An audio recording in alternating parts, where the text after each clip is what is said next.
प्रधानमंत्री नरेंद्र मोदी तमिलनाडु के दौरे पर हैं। शुक्रवार को कन्याकुमारी में अपने संबोधन में दौरान डीएमके और कांग्रेस पर उन्होंने जमकर निशाना साधा। पीएम ने कहा, तमिलनाडु के लोग जानते हैं कि डीएमके के लोगों ने राज्य की पूर्व सीएम जयललिता के साथ कैसा व्यवहार किया। यह लोग महिलाओं के नाम पर राजनीति करने की कोशिश करते हैं।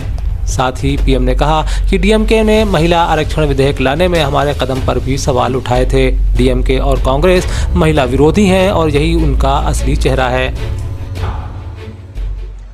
महिला सशक्तिकरण के लिए पूरी शक्ति से काम कर रही है और मुझे खुशी है आज मंच पर भी बहुत बड़ी मात्रा में महिलाएं उसका नेतृत्व की ताकत दिखा रही है। लेकिन भाइयों बहनों, डीएमके कांग्रेस के लोग महिलाओं को केवल धोखा देना जानते हैं, उनका अपमान करना जानते हैं।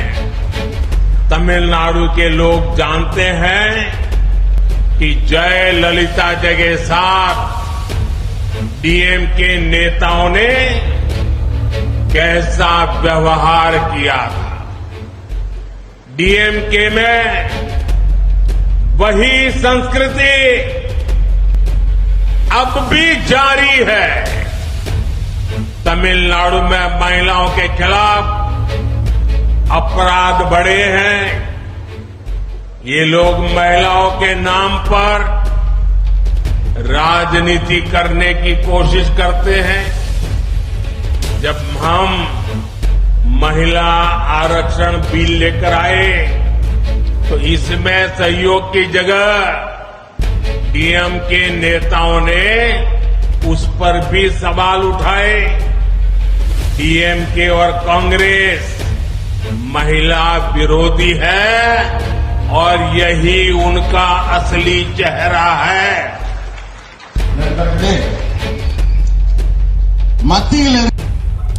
मध्य प्रदेश सरकार ने प्रदेश के कर्मचारियों को सौगात दी है। जानकारी देते हुए राज्य के मुख्यमंत्री डॉक्टर मोहन यादव ने बताया कि मध्य प्रदेश सरकार ने अधिकारियों और कर्मचारियों के वर्तमान महंगाई भत्ते को 42 से 46% करने का निर्णय लिया है।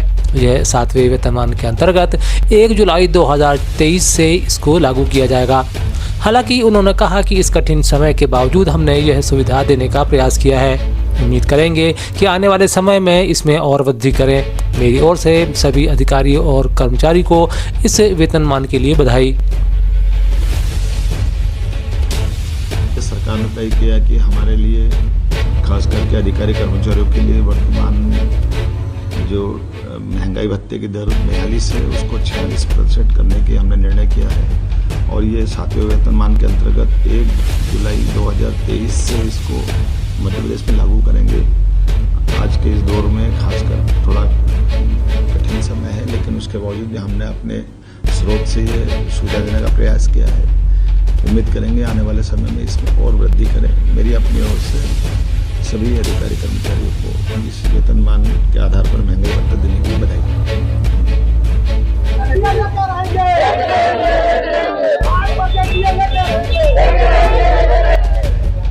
उधर मध्य प्रदेश अधिकारी कर्मचारी संघ संयुक्त मोर्चा ने आज एक बार फिर सरकार के खिलाफ मोर्चा खोलते हुए आवाज बुलंद की है। इस दौरान यूनियन के पदाधिकारियों और साथियों ने महंगाई भत्ता में 8% की वृद्धि की अपनी मांग को दोहराया है। बता दें कि इससे पहले सरकार ने 4% की वृद्धि को मंजूरी दी है। क्या कल्पना हमारी होगी, कैसे सोचा होगा, क्या क्या आइडिया लगे होंगे। खास करके भोपाल के बड़े तालाब की बात करें, आज लगातार भाखड़ा नंगल बांध से लगा करके बड़े बड़े बांध इस देश में बनाए गए, दुनिया में बनाए गए।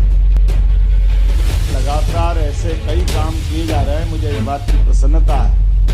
अतीत के प्रवाह में ऐसे कई हमारे पुरातत्व के महत्व के केंद्र जिनकी वर्तमान के काल में पुनः देखरेख करने की आवश्यकता, उनका एक तरह से जीर्णोद्धार करने की आवश्यकता। और मुझे इस बात की प्रसन्नता भी है, खास करके भोपाल जैसी रियासत में ऐसे कई अवशेष सभी है जिनको अगर जीवंत रूप में देखो तो लगेगा कि उस दौर में भी ये क्या कल्पना हमारी मध्य प्रदेश के मुख्यमंत्री ने एक बार फिर भाजपा के अब की बार 400 सरकार पार के नारे को दोहराया है। एक मौके पर उन्होंने मीडिया से मुखातिब होते हुए कहा कि भाजपा जो कहती है वह करती है।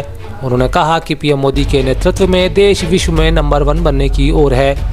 बता दें कि श्री यादव आज मध्य प्रदेश की राजधानी में गोल घर के उद्घाटन अवसर पर यहां पहुंचे थे। इस दौरान उन्होंने इस ऐतिहासिक इमारत के संरक्षण को लेकर पुरातत्व विभाग को बधाई देते हुए इसे आमजन में इसे देखने की अपील भी की है।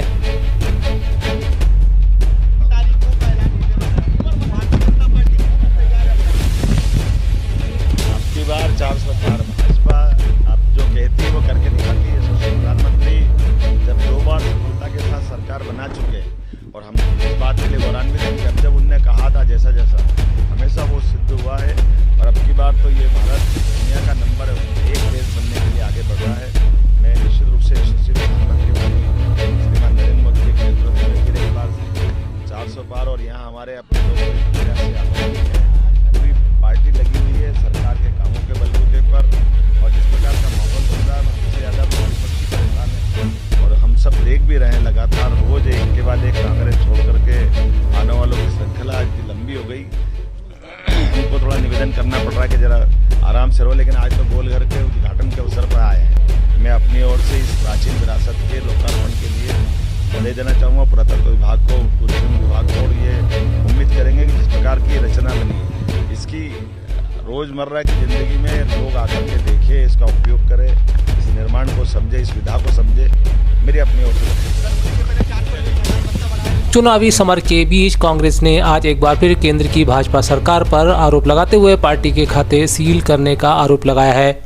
आरोप लगाते हुए नेता पवन खेड़ा ने कहा यह इसलिए ताकि विपक्ष चुनाव न लड़ सके। उन्होंने आरोप लगाया कि नरेंद्र मोदी की भाजपा सरकार चुनाव को खरीद रही है। इसके साथ ही कांग्रेस पार्टी के बैंक खातों को सील किया जा रहा है ताकि वे चुनाव न लड़ पाएं।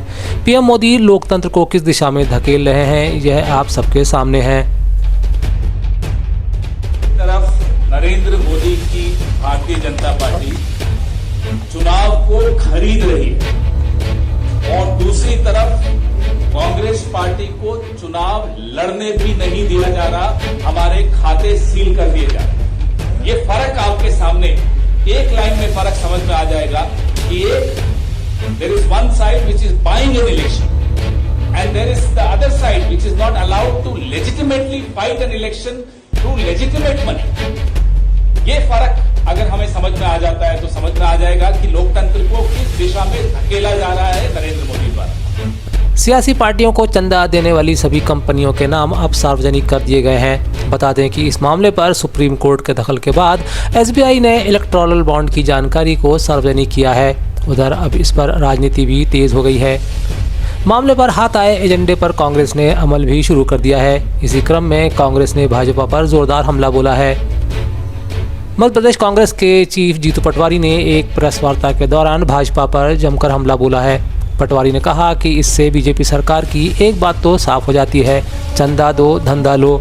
यह भाजपा की हफ्ता वसूली को साबित करता है। पार्टी नरेंद्र मोदी जी ने 2014 में देश के सामने कहा था कि स्विस बैंक की सूची लाऊंगा, करोड़ों अरबों रुपए काला धन जिसमें रखा हुआ है और उस सूची के आधार पे काले धन को जिनका भी होगा उनको जेल की सलाखों के पीछे भेजूंगा और सबके खातों में 15-15 लाख डालूंगा। स्विस बैंक की सूची नहीं आई, SBI की सूची आ गई। SBI की सूची में काला धन भारतीय जनता पार्टी के खातों में दिखा।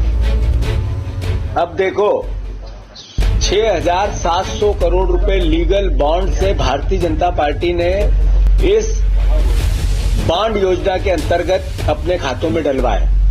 जो काला धन अलग से लिया वो इससे 100 गुना ज्यादा होगा, क्योंकि जितनी खरीद फरोख्त हो रही है 500 से ज्यादा विधायक इधर उधर हुए पूरे देश में इस 10-15 साल 10-12 साल 10 साल में, और बीजेपी के पक्ष में 90% चले गए। सांसद चुने हुए इधर उधर हुए वो बीजेपी के पक्ष में चले गए। और आप सबने बताया कि पैसे बगैर कुछ नहीं होता, लेन देन बगैर कुछ नहीं होता है। तो मैं मानता हूं कि नरेंद्र मोदी जी 20 कंपनियां ऐसी निकली जिन पे ईडी और सीबीआई 21 कंपनी है जिन्होंने ईडी और सीबीआई के छापे डले, उनने भारतीय जनता पार्टी को बॉन्ड खरीदी में चंदा दिया। मतलब उधर रेड डल रही थी, उसके आसपास इधर उनके चंदे में कोविड यातनाओं की पराकाष्ठा थी। हर व्यक्ति जिसके पास जो था देने को तैयार हो रहा था, सेवा करने के लिए तैयार होता। गरीब से गरीब भी अपना सब कुछ लुटाने में लगा था। तब Narendra Modi ji Covid vaccine, Covid seal के पूनावाला से मिले थे। 50 करोड़ रुपए उसी कंपनी ने बीजेपी को चंदा दिया, कोविशील्ड। आप देखो, उस मौत के तांडव में भी भारतीय जनता पार्टी अपनी जो लूट की नीति है उसको अपनाए रखी। फिर उसी कंपनी को सारे नियमों को शिथिल करके कोविशील्ड की अनुमति सबसे वहीं चुनावी बॉन्ड पर राज्यसभा सांसद कपिल सिब्बल ने मामले पर एसआईटी गठित किए जाने की मांग की है। उन्होंने कहा, जैसे 2G मामले में एसआईटी बनाई गई थी, वैसे ही इस मामले की जांच भी एसआईटी द्वारा की जाना चाहिए। अब हमें यह देखना है कि नया कानून किस तरह देखता है। या तो ना तो सीबीआई इन्वेस्टिगेट करेगी, ना ईडी इन्वेस्टिगेट करेगी। तो अब जिम्मेदारी कोर्ट क्या है? कोर्ट को एक जैसे 2G में एसआईटी बनानी चाहिए और खुद नियुक्ति करनी चाहिए लोगों की उस एसआईटी में। वो इंडिपेंडेंट लोग होने चाहिए। जो भी डोनेशंस हुई हैं, जिस डोनर ने भी पैसा दिया, कुछ तो ऐसी कंपनी हैं जो लॉस में चल रही है, उन्होंने भी पैसा दिया। कुछ ऐसी कंपनी हैं जिनके प्रॉफिट्स में हैं, जिनकी मुनाफा है बड़ा कमती है, लेकिन डोनेशन बहुत ज़्यादा है। तो ये सब चीज़ें इन्वेस्टिगेशन के ऊपर, मैं इसके बारे में आज कुछ ऐसी बात कहूँ जो सत्य नहीं है तो वो गलत बात है। लेकिन ये बात जरूरी है कि ये सारा जो पैसा है, अगर किसी को हुआ है, वो लगता है तो हुआ है, तो अवैध है। और जो इमारतें भी बनी हैं उस पैसे तो वो भी अवैध है। तो ये तो एक बहुत, जैसे मैंने पहले भी कहा, हिंदुस्तान में 2 बहुत बड़े स्कैम हुए। एक तो नोटबंदी, जहाँ करोड़ों रुपए जो कैश में थे, किसी ने कोई कंप्लेंट नहीं की, कोई इतराज नहीं किया, सभी ने अपना पैसा पकड़ लिया। उसकी आज तक इन्वेस्टिगेशन नहीं हुई। और बहुत बड़ा स्कैम। अब दूसरा उससे भी बड़ा स्कैम ही है। उधर समाजवादी पार्टी के प्रमुख अखिलेश यादव ने भी इलेक्टोरल बॉन्ड को लेकर भाजपा को घेरा है। उन्होंने कहा, वे विपक्षी नेताओं को बदनाम करने के लिए, परेशान करने के लिए एजेंसियों का इस्तेमाल करते हैं। वे अपने लिए चुनावी बॉन्ड लेने के लिए एजेंसियों का इस्तेमाल करते हैं। इस बार जनता भाजपा को उखाड़ फेंकेगी। और सोशल मीडिया पे चल रही है। मुझे उम्मीद है हमारे पत्रकार साथी भी जिस तरीके से और लोगों के पीछे पड़ जाते थे, इस बार इलेक्टोरल बॉन्ड्स के पीछे पड़ करके सच्चाई जनता तक पहुंचाएंगे। जो लोग दावा करते थे और जो पार्टी विद डिफरेंस की बात करते थे, जो लोग जनता को धोखा देते थे, ये बड़ी बड़ी एजेंसियां दूसरे विपक्ष के नेताओं को बदनाम करने के लिए, उनको डराने के लिए और उनकी छवि जनता में खत्म हो जाए, खराब हो जाए, उन एजेंसियों का इस्तेमाल करते थे।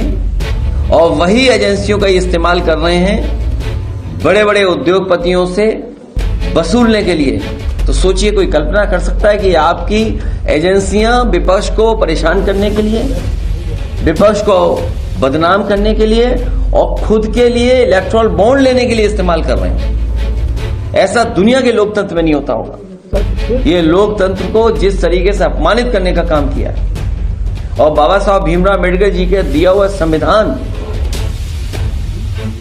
उसको खत्म करने की साजिश चल रही है। चुनाव से पहले ये जो बातें आई हैं, ये जनता इस बार भारतीय जनता पार्टी को उखाड़ फेंकेंगे। अलीराजपुर जिले में बूथ विजय संकल्प अभियान को लेकर भाजपा ने तैयारियों को तेज कर दिया है। कैबिनेट मंत्री नागा सिंह चौहान, लोकसभा प्रत्याशी अनिता चौहान, भाजपा जिला अध्यक्ष मक्कू परवाल, सांसद प्रतिनिधि विशाल रावत, लोकसभा संयोजक किशोर शाह, पूर्व राज्य मंत्री रायन सिंह गहलोत, जिला पंचायत सदस्य मांगीलाल चौहान, मंडल अध्यक्ष राजू मोवेल का योजना को भरपूर मार्गदर्शन मिल रहा है। इसी क्रम में आज मंडल उदयगढ़ मतदान केंद्र 166 पर लाभार्थी अभियान एवं बूथ विजय अभियान कार्यक्रम के अंतर्गत कार्यकर्ता सक्रियता से गांव-गांव जाकर पार्टी के पक्ष में कार्य करते नजर आ रहे हैं। कार्यक्रम को सफल बनाने में कार्यकर्तागण भाजपा महिला मोर्चा जिला अध्यक्ष भावना नागर, कोकिला चौहान, राजेश चौहान, जग्गू भूरिया, शब्बीर हमीदी, मुकेश अजनार, भाजपा युवा नेता राहुल राज सिंह गहलोत, दिनेश रावत, लालू अजनार, रखब भूरिया आदि मौजूद रहे। बता दें कि अलीराजपुर जिले में समस्त मंडलों के लाभार्थी अभियान की रैंकिंग में उदयगढ़ मंडल प्रथम स्थान पर चल रहा है, जिससे उदयगढ़ मंडल के कार्यकर्ताओं में हर्ष व्याप्त है।